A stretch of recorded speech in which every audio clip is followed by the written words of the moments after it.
She dipped out of Wilmslow just after lunch, innit? No bookings, no kid in the whip, just her, a location, and two black duffels waiting for her. Calm. By the time she reached Dartford Tunnel, boom, bags were already in the boot. No rush, no stress. She didn't panic, didn't floor it, but best believe someone was clocking her moves the whole time, fam. This one's about Stephanie Nelson. Yeah, a pregnant beautician who somehow ended up moving weight in a £1.5 million cocaine plot. Mad, right? Now, Wilmslow, that place don't come cheap, blood. Every yard on her road looked bougie. You know, fresh hedges, flash motors on the driveways. Hers fit right in. She was dropping 2.4k a month on rent in the quiet bit of Cheshire. That kind of area where if your grass too long, people talk. You get me? Stephanie was 30, 5 months gone and running her own thing. Porsche Cosmetics, right in town center, proper clean branding, sleek logo, all of that. The clinic, non-surgical treatments, loyal clientele, all vibes. Locals knew her face, catching her outside, chatting to neighbors, running parcels to the salon. She studied nursing at one point, but switched it up to beauty in it. The business had its own Insta, yeah, but it was her personal page that slapped harder, way more followers, always out and about, flexing like she's first class, you get me? Yachts in the Med, dinners in Marbella, luxury designer runs. She posted it all like it was regular. People thought she had it patterned, boss babe vibes. But slowly, man started clocking something weren't adding up. Neighbors started throwing side eyes and whispering. But fam, we'll touch on that later. One source told the press she spent a lot, always ordering stuff, but no one could say where the bag was coming from. The money, real, but the source, no caption told that story. Apparently she drove a white Hyundai X35. Word on road, she also had a Nissan GTR at one point, fam. But while she was posting like it's lifestyle content, the NCA was quietly building a whole nother picture. Encrypted phones, mapped out routes, activity that had nothing to do with fillers or facials, blood. She weren't on their radar for beauty treatments. They were on her tail by early summer, not just watching, tracking, from Wilmslow to Folkestone, every stretch, every turn. And nah, they weren't checking for her makeup skills. Behind all the glam was big profits. Allegedly, that's what funded the lifestyle. That's what had her living like she'd already made it. Now there's this guy, John Markham. Man's in his 50s, lives in Enfield. Real low-key, no job, no known gang ties. Just a regular man with a van. You'd see him at a pub car park and not think twice in it. But fam, on June 10th, that van was the link in a move worth £1.5 million. Around 6:30 p.m, Stephanie pulled up at the Yeoman pub in Bearsted, Kent. Don't get it twisted, she weren't there for no pint. Markham was already parked. Small white van, dead simple exchange. Man popped the boot, handed her one black hodl, then another. She threw him in the Hyundai, then dipped. Smooth like nothing happened. Markham later told them he only got £106 for the drop. But fam, let's circle back to that in a bit. These weren't just bags, it was a whole blueprint, well-oiled operation. The hodls, full of tightly packed cocaine bricks. That move wasn't for rookies or man who don't know what's what. You needed to be solid, trusted. Markham weren't flashy, didn't chat. That's why they picked him. Stephanie didn't just get caught by chance. By the time she left Wilmslow that June 10th, feds were already locked in. The NCA had clocked her pattern. That Hyundai, it'd been moving quiet down south. Folkestone, Kent coast, no real reason, but always short stops, just long enough to swap something in it. So on the day she got bagged, it weren't no random move. That trip was clocked, mapped, recorded. Cheshire to Kent, they'd seen it before. Car was in her name, she drove alone, didn't speed, didn't touch her phone. But every mile, every junction, eyes were on her. Her first stop that day, Yeoman pub in Bearsted. Quiet place, calm vibes, but perfect for a handoff, you get me. What she didn't see, and Markham didn't clock either, was the squad following him up the motorway.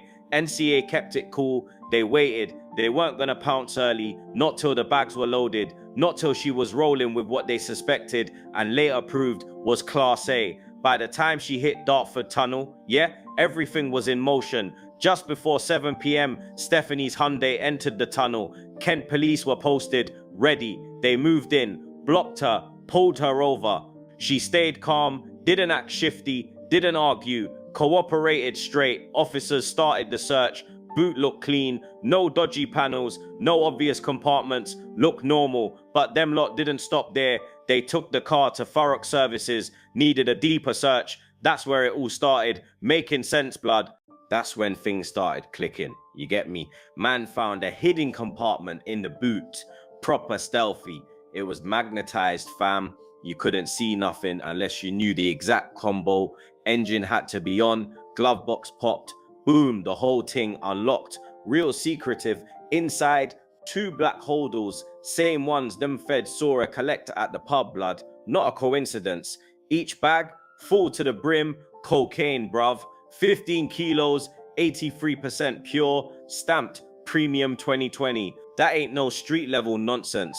That's big shipment quality. And let's be real, yeah, that hide weren't built by some backyard mechanic. Nah, it was tight, engineered, discreet, took money, brains, and someone who knew exactly what they were doing. Police said it loud, sophisticated. A custom built hide made to duck scanners, fool dogs, bypass checkpoints. This weren't DIY, fam. This was pro stuff. Whatever they told her before she jumped in that whip. When they cracked that boot open, yeah, it was clear as day. She knew. They arrested her on the spot. Search done. No back and forth. The evidence was sitting right there, blood. Later that same day, they grabbed Markham, scooped him up in Enfield. No warning, no drama. Done. This weren't no rookie smuggle. This was planned, sealed, executed. Now it was all out in the open, innit? And then man clocked something else in her car. Looked like a regular phone, yeah, but it weren't. Spanish make, Dutch SIM, fully encrypted, BQ Aquarius. No calls, no internet. Just one job, send and receive them. Hush hush messages. Police said that type of phone, near impossible to crack. You don't use that kind of thing to book haircuts, fam. That's logistics, straight up, instructions only. No voice notes, no names, just codes. Where to go, when to collect, how to move, clean and silent. That phone told them what they needed to know. She weren't freestyling, she was getting orders. She was following someone's lead. And deeper than that, she was trusted. You don't hand that kind of tech to just anyone, blood. Whoever gave it to her, they knew she'd handle business, keep it quiet, and hold it down. That's not how you treat randoms. That's how you treat couriers. You rate people who don't fold under pressure, people who get the job done. NCA weren't buying the first time story. They reckoned she'd already made bare runs, quiet drives up and down the M-way, no heat, no flags, just drops, same Hyundai, same route, same outcome, each one worth hundreds of racks, pure class A, moved with silence. The beauty business, the clean Insta, the calm lifestyle, it was all a cover to the man them running this thing. She weren't just a nail tech or whatever. She was reliable, she was invisible, and for them, that's all they needed. But Wilmslow, bruv, that place weren't ready for this twist. After she got arrested, salon signage gone, neighboring shop slapped a banner over Porsche Cosmetics like she was never there.